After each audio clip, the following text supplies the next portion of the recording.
여러분, 제가 예전에 어떤 성도에게 그랬어요.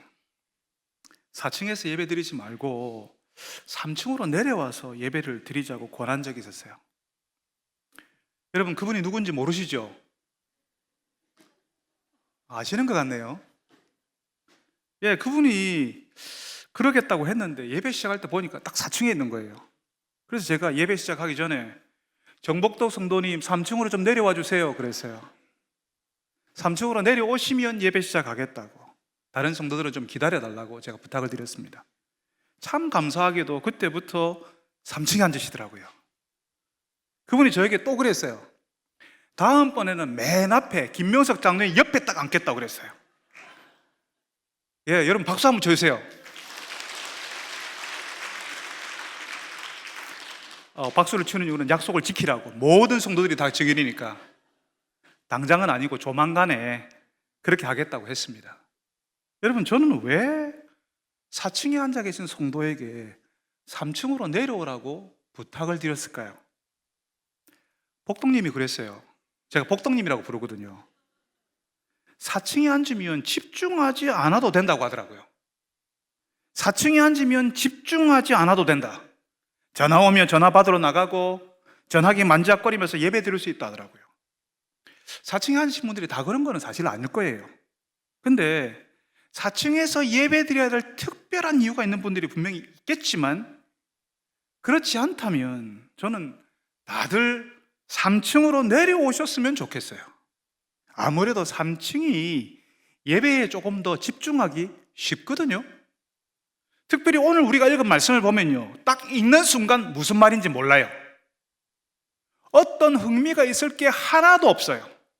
다윗이 골리앗하고 싸웠다든가, 엘리야가 기도할 때 하늘에서 불이 떨어졌다든가, 그러면 무슨 이야기인가 해서 관심을 가질 텐데, 오늘 말씀을 읽으면서 여러분, 와, 이 말씀이 진짜 흥미롭겠네, 굉장히 재밌겠네, 기대가 된다, 이런 생각 하신 분 계세요?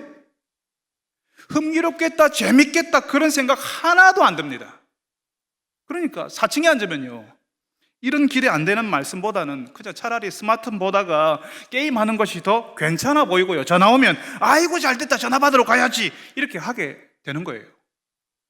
물론 3층에 앉아 계셔도 오늘 말씀을 대하면 큰 기대를 가지기가 어렵습니다.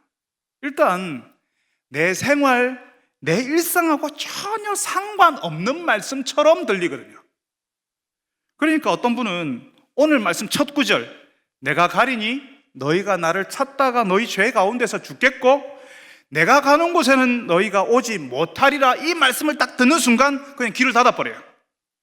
재미없네, 나하고 상관없는 말씀이네, 그래버린다는 거죠. 여러분, 주일 예배 나와서 주무시는 분도 계세요. 주무시는 분들을 비난하겠다는 말 아닙니다. 여기에 와 있는 게 얼마나 평안하고 아늑했으면 잘 수가 있겠어요? 근데 유독 설교 시간에 주무시는 분들이 계시거든요. 그게 뭐냐 하면 그 말씀이 내 현실하고 상관이 없다는 거예요. 현실성이 없다, 현실성이. 나하고 상관없는 이야기라는 거예요. 내 현실과 관련이 있으면 내가 귀를 쫑긋 세우고 들을 텐데, 내 현실하고 상관없는 이야기니까 안 들리는 거예요. 안 들려.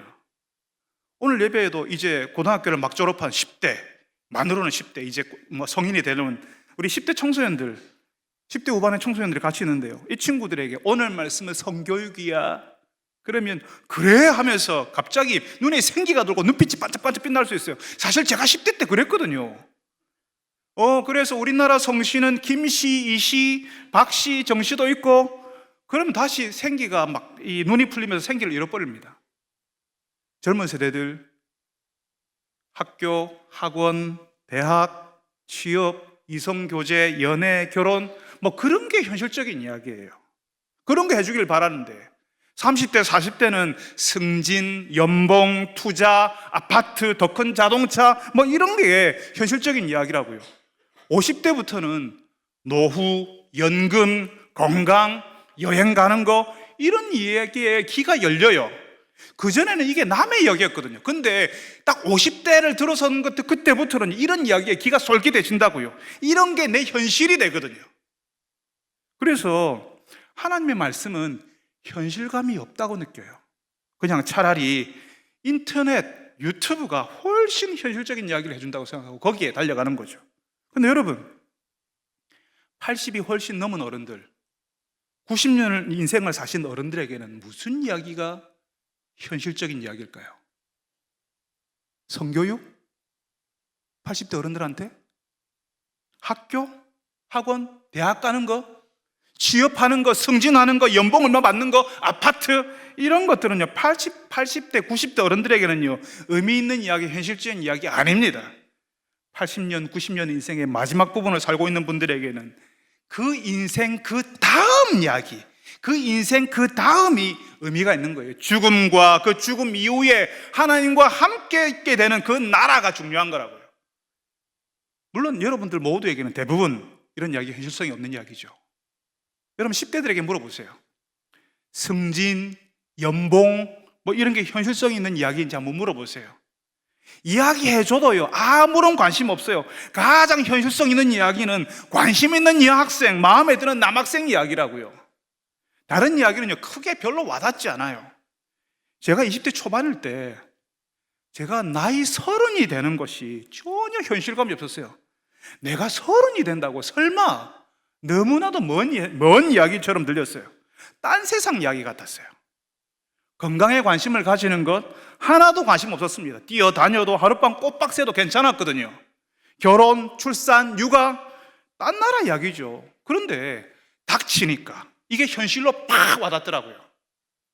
그러니까 먼저 살아본 선배 이야기가 들려요. 결혼하고 출산하고 육아하고 직장에 정신없이 출근하고 밤에 잠 못 자고 이런 선배들에게 어떻게 결혼 생활을 하고 있습니까? 어떻게 출산 준비 어떻게 했습니까? 신혼집 자금 어떻게 준비합니까? 직장에서 살아남으려면 어떻게 해야 됩니까? 그제서야 이 문제가 절실해지고요, 현실감이 드는 거죠. 나중에 50대가 되면요, 결혼, 취업, 출산보다는 다른 문제가 훨씬 절실해집니다. 퇴직, 은퇴. 퇴직 후에 뭐 하지? 당장 이게 현실적인 문제라고요. 제가 이번에 선교 탐방 가니까요, 제가 달고나를 잘 만든다는 사실을 알았어요. 그러니까 당장 은퇴 후에 나 이거 할까? 이런 생각이 딱 들더라고요. 바로 이게 은퇴하고 연결이 딱 되더라고요. 노후를 어떻게 준비하지? 아직 결혼하지 않은 아들, 딸들 어떻게 하지? 나이 드신 부모님 어떻게 섬기지? 이런 이야기 해주는 데에 50대, 60대의 기가 솔깃해진다고요. 그런데 그 50대, 60대의 현실이 이제 갓 대학 입학한 친구들에게, 이제 갓 결혼한 신혼부부들에게 하나도 현실적이지 않습니다. 현실감이 없어요. 그 이야기는 먼 딴 나라 이야기예요.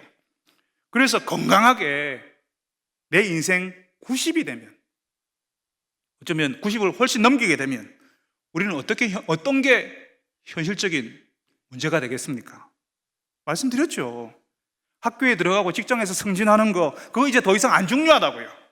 현실성 없는 이야기라고요. 나이 90인 어른들한테는. 이제 얼마 남지 않은 내 인생의 마무리를 어떻게 할 것인가 하는 것이 현실적인 이야기가 되는 거예요. 바짝 다가온 그 죽음을 맞이하는 것이, 그리고 그 죽음 너머의 세상, 그 죽음 너머의 세상, 그것이 가장 현실적인 이야기가 되는 겁니다. 그러니까 여러분, 오늘 말씀이요, 여러분에게는 정말 현실성 없는 이야기처럼 보이겠지만 사실은요, 어느 인생 누구에게나 한 번은 결국에는 현실이 될 이야기예요. 내가 간다, 내가 가는 곳에는 너희들이 오지 못한다, 나를 믿지 아니하면 너희는 죄 가운데 죽을 것이다. 여러분, 사람이 철이 들면요, 자신의 인생을 정말 진지하게 생각합니다. 고등학교 입시만 하더라도, 대학 입시만 한번 해봐도 자신의 인생을 진짜 진지하게 생각해요. 한번 실패하게 되면, 한번 내가 원하는 데 못 가게 되면 정말 진지하게 자신의 인생을 돌아보게 됩니다. 그리고 열심히 하려고 해요. 열심히 공부하고 생업에 충실하고 누군가를 돕는 일도 하고 착하게 살려고 하죠. 그렇게 하지 않는 분들이 별로 없어요. 우리 시대 수많은 청년들이 열심히 노력하고 결국에는 부자도 되고 싶어 하거든요. 보통 부자들이요, 자기 관리를 정말 잘하는 분들입니다. 새벽부터 일어나서 밤늦게까지 일하고 자신의 시간들을 쪼개고 고민하고 공부했던 분들이 많습니다. 지혜롭게 자신의 자산을 이용하고 투자했던 분들이죠. 그러니까 많은 사람들이 부자를 대단하게 생각하고 또 부자가 되고 싶어 합니다. 근데 예수님이요, 누가복음 12장에 부자 이야기를 해주시거든요. 이 부자는 엄청난 이 농업시설을 갖추고 농업을 했었어요. 근데 이게 농사가 엄청나게 잘 된 거죠. 예수님 당시에 농업이 최고였잖아요. 그러니까 곡식 쌓아둘 곳이 없는 거죠. 막 이게 넘치는 거죠. 그래서 그 곡간을 헐고 사업을 확장하는 겁니다. 곡간을 더 크게 지어가지고 이제 막 더 많이 놓아야겠다, 이렇게 계획을 세우는 겁니다. 모든 게 잘 되니까 부자가 스스로 자기에게 이야기를 해요. 내 영혼아, 여러 해 동안 쓸 것을 많이 쌓아두었으니 평안히 쉬고 먹고 마시고 즐거워하자. 말하자면 이제 내 노후에 쓸 것 충분하니까 이제 여행이나 다니면서 쉬고 맛있는 거 먹고 마시고 싶은 거 마시고 즐겁게 살자, 그렇게 이야기하는 겁니다. 이 부자가 이렇게 된 데는 열심히 일했겠죠. 자신의 인생을 허투루 살지 않고 꼼꼼하게 계획하고 자신의 인생을 함부로 낭비하지 않았겠죠. 그래서 이렇게 됐겠죠. 얼마나 대단한 사람입니까? 존경받아도 주님이 충분한 사람입니다. 정말 존경받아도 될 만한 사람이에요. 그런데 예수님이 이 부자를 어리석은 사람이라 이야기합니다. 어리석은 자여, 오늘 밤에 하나님이 네 영혼을 도로 찾으리니 그러면 네 준비한 것이 누구의 것이 되겠냐? 자기를 위하여서 재물을 쌓아두고 하나님께 대하여 부요하지 못한 자가 이와 같으리라. 이 땅에 수많은 사람들이 좋은 대학 가려고 하고 좋은 직장을 찾아다니고 거기서 성공하고 싶은 이유가 방금 말씀드린 이 부자처럼 살고 싶은 거 아닌가요? 내 영혼아, 여러 해 동안 많은 물건, 여러 해 쓸 물건을 많이 쌓아두었으니 평안히 쉬고 먹고 마시고 즐거워하자. 많은 사람이 그러잖아요. 인생 뭐 있나? 마음 편하고 쉬고 먹고 마시고 즐거우면 됐지. 그런 인생이 성공한 인생이고 그런 인생 살고 싶어서 열심히 사는 겁니다. 그런데 예수님은 그게 어리석은 거라고 하잖아요. 돈을 모으고 그걸로 쉬고 먹고 마시고 즐거워하는 거, 그거 잘못됐다는 거 아닙니다. 우리가 선한 청지기로서 돈을 관리할 줄 알아야 되고요, 시간을 쪼개서 관리할 줄 알아야 되고요, 쉬는 것이 문제 있는 것도 아니고요, 먹고 마시는 거 하나님께서 주시는 겁니다. 우리가 즐거워하는 거 하나님도 즐거워하세요. 이게 잘못됐다는 거 아니에요. 하나님과 상관없는 인생을 사는 것이 어리석다는 말이죠. 우리가 인생 80년만 산다면, 그게 다라면 돈을 열심히 모아서 마음 편히 쉬고 먹고 마시고 즐거워하는 게 정답일 수 있습니다. 근데 예수님이 그게 아니라잖아요. 인생 80년만 생각하고 오직 그것만 바라보고 사는 것은 어리석은 거라 하십니다. 하나님을 생각하지 않은 인생, 어리석은 인생이라고요. 여러분들이 잘 알고 있는 워렌 버핏이라는 엄청난 투자자 있죠, 그죠? 그 사람이 그랬다면서요. 자신이 일군 그 부가 99%가 50이 넘어서 생긴 거라고, 50대 이후에 생긴 거라고. 진짜 부자가 된 거는 한 60쯤 됐을 때라고 이야기하는 거죠. 그러니까 누구나 다 워렌 버핏일 수는 없지만 보통은 부를 이루는 게 60쯤이에요. 그러니까 60쯤에 부를 이룬다면, 그래서 우리가 70, 80까지 사는데, 그래서 열심히 모은 것을 10년, 20년 쓰고 마음 편안하게 쓰고 죽는 것이 그게 대단한 인생입니까? 그렇게 살고 싶은 게 우리가 그렇게 부러워하는 인생입니까? 저는 조금 전에 제가 20대가 막 되었을 때 제가 30대가 되는 것이 제게는 일어나지 않을 일처럼 느껴졌다고 말씀드렸어요. 지금 10대들이요, 40이 되고 50이 되는 것 상상해 봤을까요? 얘들아, 너희들 40 되는 거 생각해 봤니? 내가 50에 뭐 할까? 여러분 생각해 봤니? 아마 상상이 안 될 겁니다. 그런데 50대 여러분, 60대 여러분, 말씀해 보세요. 여러분의 청년 시절이 어제 같지 않았습니까? 여러분의 청년 시절이 어제 일처럼 생각나지 않습니까? 세월이 이렇게나 지난 것이 믿기지 않을 정도로, 와, 세월이 너무 빨라, 이렇게 느끼지 않습니까? 내게는 안 올 것 같은 그 현실이, 전혀 현실감 없던 그 일이 여러분에게도 금방 찾아오지 않았습니까? 악착같이 모으고 열심히 살고, 그래서 마음 편안하게 쓰고 먹고 마시고 즐거워만 하면 괜찮을 것 같은 그 인생의 끝이 모든 사람에게 찾아와요.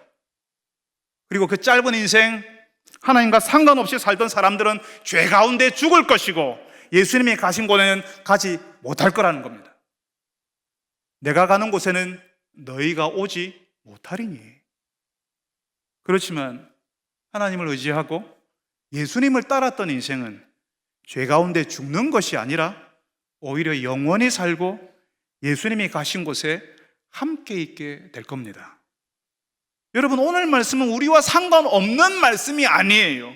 현실성 없는 말씀 아니라고요. 재미없는 말씀이겠지만 너무나도 중요한 말씀이에요. 우리가 곧 맞이하게 될 현실을 준비시켜주는 말씀이고 우리 인생의 가장 중요한 말씀을 예수님이 하시는 거라고요.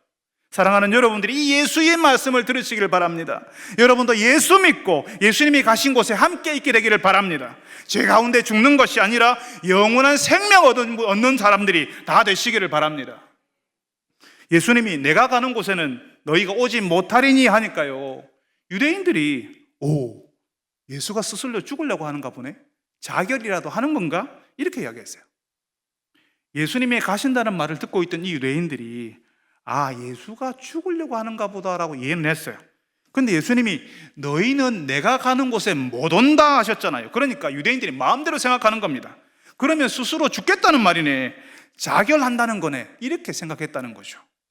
보통 자살을 하면 하나님이 받아주지 않는다라고 하는 신앙이 유대인들에게 있었거든요. 그러니까 유대인들이 이렇게 이야기하는 거죠. 예수가 자결하면 지옥 갈 거니까 우리는 못 가지, 예수가 가는 곳에 우리는 못 가겠네, 이렇게 예수님을 조롱하는 겁니다. 예수님은 이제 하나님께로, 영광스러운 하나님의 아들의 모습으로 간다는 말인데 그 나라에 예수 믿지 않은 사람은 올 수 없다는 건데 그걸 이런 조롱으로 바꾸는 거예요. 기가 막히는 일이죠. 여러분, 춘향전이라고 하는 조선시대 소설 아시죠? 읽은 분은 별로 없어도 이야기 줄거리는 대부분 아실 거예요. 그 소설에서 이몽룡이라고 하는 사람이 왕의 명령을 받은 의사로 나옵니다. 의사가 되어서 고향으로 돌아와요. 근데 이 모습이 예수님과 많이 닮았어요.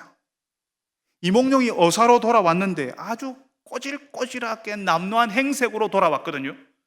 그러니까 아무도 이 이몽룡을 의사라고 생각하지 않는 거예요. 함부로 하고 박대했어요. 그러니까 근데 이 이몽룡이 나중에는 결정적인 순간에 막 꼬질꼬질하고 행색이 남루한 사람이었는데 결정적인 순간에 의사복을 입고 암행어사 출두요 하고 나타나잖아요. 그때 사람들이 다 깜짝 놀랐습니다. 그 행색이 남루하고 꼬질꼬질했던 그 사람이 의사였던 거죠. 죄를 지은 변학도 변사또는 그 앞에서 벌벌 떨고요, 옥에 갇혀있던 춘향이는 석방됐습니다. 예수님에게 일어날 일이 바로 이거예요. 내가 가는 곳에 우리는 못 간다 하니까 자결이나 하려고 하나라고 예수님을 조롱하는데, 이 땅의 사람들이 예수님을 구주로 하나님의 아들로 인정하지 않는데 나중에 암행어사 출두요 하는 것처럼 천사장의 나팔 소리와 함께 영광의 모습으로 우리에게 오실 겁니다. 근데 여러분 한번 생각해 보세요. 의사 이몽룡은 자신이 남루한 옷을 입고 꼬질꼬질한 모습으로 행색이 거지 같다고 의사인 줄도 모르고 사람들이 자기를 함부로 박대하는 사람들, 그걸 보면서 속상했을까요? 기가 눌렸을까요? 속으로 가소롭지 않았겠습니까? 자기는 의사인데 지금 꼬질꼬질한 옷을 좀 입고 있다고 해서 사람들이 자기를 못 알아보고 함부로 박대하는 걸 보면서 와, 내가 상처받았다 이랬을까요? 얼마나 좀 답답하고 가소로웠겠습니까? 예수님이 하나님의 아들이신데 그걸 알아보려고 하지 않고 아무렇게나 찌꺼리는 그 사람들이 예수님은 얼마나 안타까우셨겠습니까? 여기서 춘향전과 하나님의 계획은 엄청난 차이가 있어요. 춘향전은 여러분 국어 시간에 배우셨죠? 원성징악을 다룬 소설입니다.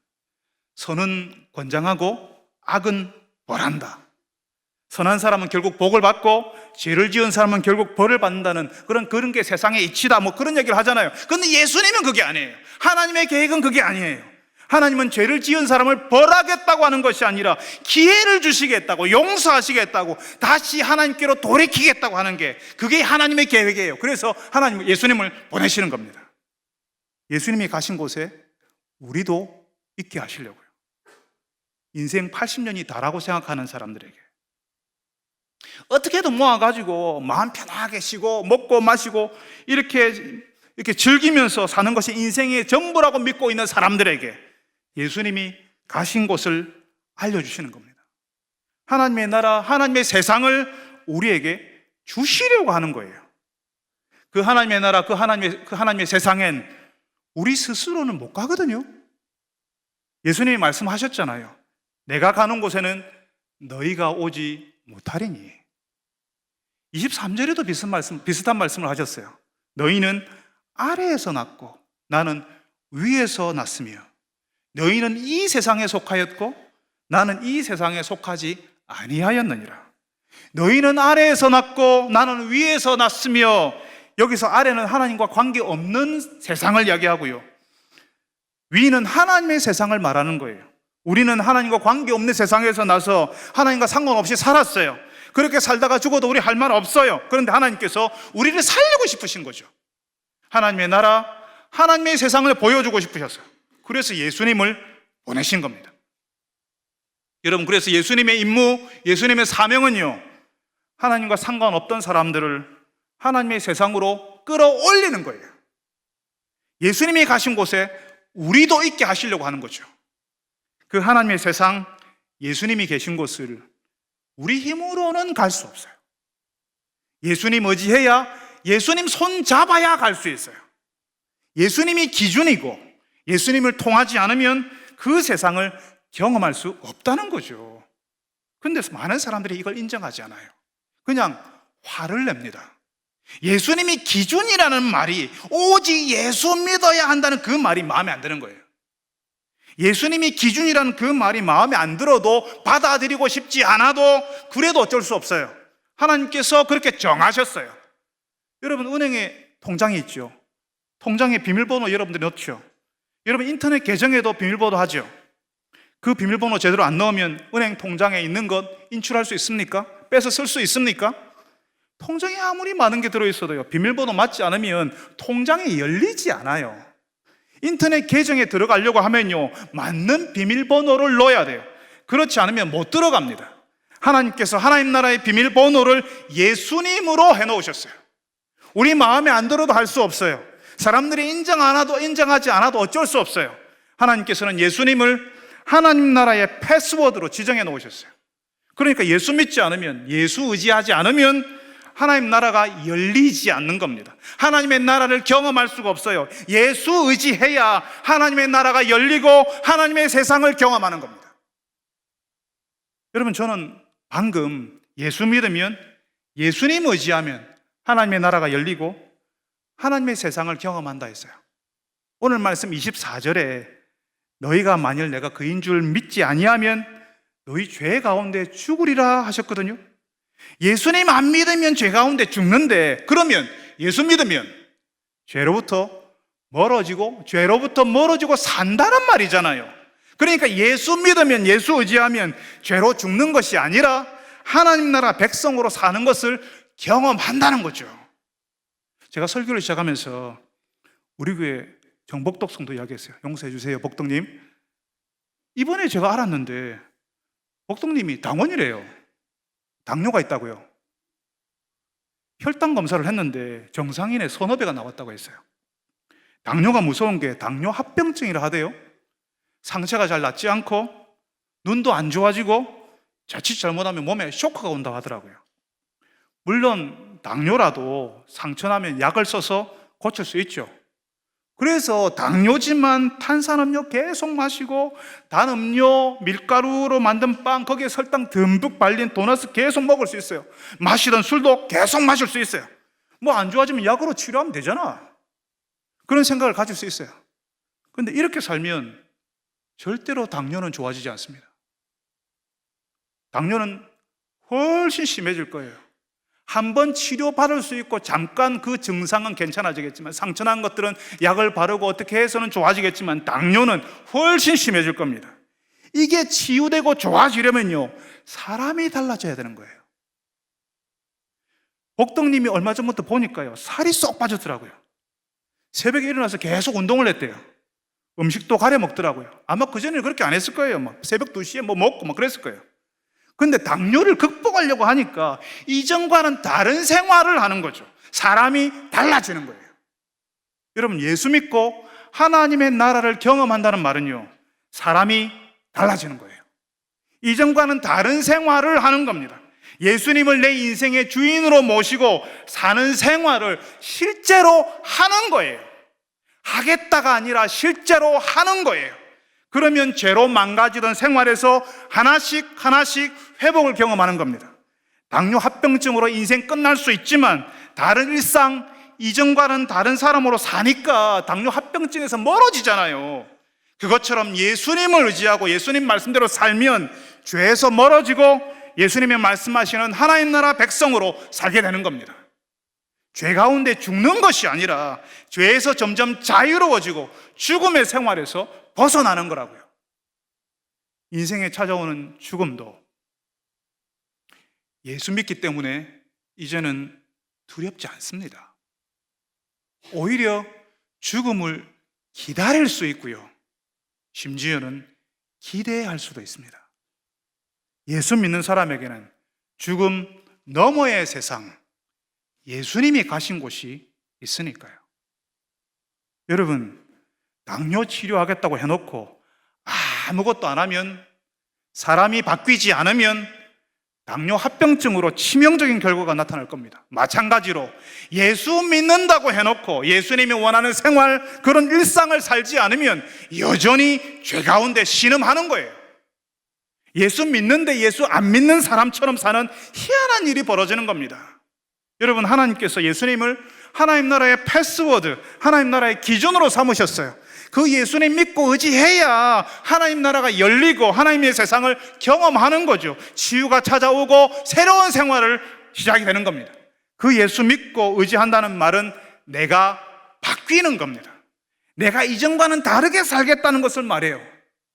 사랑하는 여러분들이, 예수 믿는 여러분, 예수 의지하는 여러분 되셔서 하나님의 세상을 경험하시기를 바랍니다. 내가 바뀌지 않으면, 이전과 달라지지 않으면 하나님 나라를 경험할 수 없다는 사실을 알고 다르게 살게 해달라고, 예수님 따라 사는 생활 하게 해달라고 기도하는 여러분들이 되시기를 바랍니다. 내가 바뀌어야 된다, 달라져야 한다면요, 꼭 그러는 분들 계세요. 목사님, 예수님 옆에 한 강도도 딱 죽기 전에 예수 안 믿었습니까? 마지막에 우리도 예수 믿겠다고 하면 예수님 가신 곳에 우리도 갈 수 있는 거 아닙니까? 아주 실용적으로 접근하는 분들이 꼭 계세요. 예, 맞습니다. 그때 예수 믿으면 됩니다. 어쨌든 예수 믿으면 돼요. 그런데 여러분, 마음 편하게 쉬고 먹고 마시고 즐기자 했던 그 인생이 인생의 마지막에 오면 그때 예수 믿겠다고 할 수 있겠어요? 지금도 안 믿는데, 지금도 예수님 의지하는 생활 안 하는데 인생의 마지막에는 예수 의지할 거라고 어떻게 확신할 수 있죠? 지금도 예수 믿는 것이 너무나 깝깝해서 나중에 막판에 믿으면 안 되겠습니까? 하는데 예수님을 믿고 예수님이 계신 곳에 간다는 말은 내가 지금 깝깝해하는 그 예수님과 영원토록 사는 거예요. 그 생활 견딜 수 있겠어요? 그렇게 하고 싶겠어요? 지금도 그렇게 깝깝해하는데. 여러분, 왜 자꾸 인생의 마지막에 예수 믿는다고 하면 되지 않냐, 그렇게 자꾸 이야기하는지 아세요? 예수님 의지하는 인생을 살아본 적이 없거든요. 예수 믿어서 좋은 걸 경험해 본 적이 없거든요. 자꾸 세상과 비교하면서 세상 사람들은 이것도 하고 저것도 하고 다 하는데 예수 믿는 나는 못하네, 나는 없네, 마음 편하게 쉬고 먹고 마시고 즐기고 싶은데 예수 믿으니까 나는 그거 못하네, 이러는 거예요. 예수 믿어서 손해본다고 생각하는 거죠. 나는 예수 믿어서 나는 피해자야, 피해자. 예수님 때문에 자기가 피해를 본다고 생각해요. 그러니까 자꾸 세상에서 좀 즐기다가 인생 막판에 예수 믿으면 안 되냐고 그렇게 이야기를 하는 거예요. 여러분, 진짜 예수 의지하는 사람은 그런 얘기 안 합니다. 그런 질문할 필요가 없어요. 예수님 없는 세상이 끔찍하다는 사실을 알거든요. 예수 없이 살았던 세월이 너무 힘들었거든요. 너무 어리석었다는 사실을 알거든요. 예수님이 주시는 회복과 치유와 평안을 경험했으니까, 예수님 안에서 내 인생의 새로운 질서가 딱 잡히니까 이제는 옛날에 그 혼란스러웠던 생활, 어디로 가야 될지 모르는 그 생활 속으로 안 가고 싶은 거예요. 예전에 그런 말이 있었어요. 9988234. 여러분 무슨 말인지 아시죠? 99세까지 어떻게 산다? 팔팔하게 살다가 2, 3일 누웠다가 돌아가시면 그거 복이라고 마치 덕담처럼 예수 안 믿는 분들이 많이 이야기했잖아요. 99세까지 아프다 죽는 것이 아니라 99세까지 팔팔하게 살다가 죽는 게 그게 좋다면서요. 그러면 죽기 전까지 온갖 근심과 고통 가운데 사는 게 아니라 일찍 예수 믿고 예수님께 근심과 고통을 다 맡기고 살면 좋지 않습니까? 예수님 의지에서 살아보니까 죄에서 점점 멀어지고 생명의 삶을 사는 경험을 하다가 하나님께 더 가까이 가는 그 나라로 가면 좋잖아요. 하나님이 우리를 사랑하신 것처럼 누군가를 깊이 사랑해주는 그런 삶을 살다가 나 때문에 다른 사람이 좋아지고 나 때문에 행복해지고 나 때문에 살아나는 그런 인생을 살다가 하나님께로 가면 그게 훨씬 좋지 않습니까?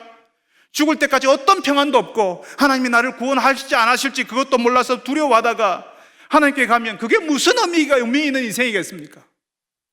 내 인생 사는 동안 누군가를 제대로 사랑해 준 적도 없고 오직 내가 하고 싶은 것만 하고 살다가 나중에 하나님 나라는 가고 싶어요 말하는 것은 얼마나 초라한 인생입니까? 하나님 말씀이 현실성이 없어 보여서 내가 하고 싶은 것만 하며 살았는데 나중에 하나님 앞에 섰을 때에 하나님이 원하시는 것은 하나도 못했습니다 하면 얼마나 부끄럽겠습니까? 여러분, 예수 믿는다면 예수님 쪽으로 내 인생의 방향이 틀어져야 돼요. 이전에 살던 쪽을 계속 바라보고 있으면 안 된다고요. 예수님을 알기 위해서 뭔가를 해야 한다고요. 말씀을 듣고 기도하고 찬양하고 함께 모여서 믿음의 교제를 하고 말씀을 나누고 삶을 나누는 일을 계속 반복적으로 주기적으로 정기적으로 해야 되는 거예요. 그래야 나가 달라지고 더 선명하게 믿어지고 믿는 사람들에게 나타나는 그 회복과 치유와 하나님의 세상이 열리는 그 경험을 하게 되는 겁니다. 그렇지 않으면 계속 그래 믿어야지 믿어야겠다 믿어야지 믿고 싶어 나도 믿어야겠다 하면서 자신이 믿는 줄 착각하며 살게 되는 거예요. 믿지 않아요. 믿고 싶어 믿어야겠다 믿을게 믿어야지 이렇게 하는 거라고요. 그리고는 믿지 않아요. 믿는 자에게 나타나는 그러니까 믿는 자에게 나타나는 어떤 증거도 나타나지 않죠. 믿는 자에게는 나타나는데 하나님의 세상이 열리는데 믿지 않으니까 그저 믿어야겠다라고만 계속 반복하고 있으니까 믿는 자에게 나타나는 증거, 열매, 변화 없는 거죠.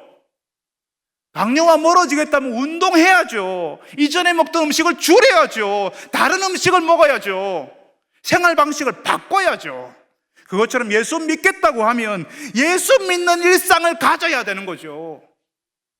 여러분, 예수 믿으면 그렇게 그런 일상을 살면 예수님처럼 살게 됩니다. 나도 모르게 그렇게 되는 거예요.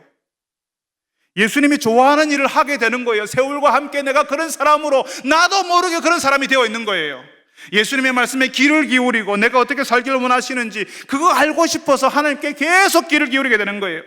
이 땅에 오셨던 예수님은 하나님의 말씀에 귀를 기울이고 하나님이 기뻐하시는 일을 하셨습니다. 우리가 예수 믿는다면 당연히 예수님처럼 해야죠. 예수님이 하나님 아버지의 말씀에 귀를 기울이고 하나님 기뻐하는 일을 했다면 우리도 예수님 말씀에 귀를 기울이고 예수님 기뻐하는 일을 하는 겁니다. 그렇게 살면 그냥 우리가 좋아지는 거예요.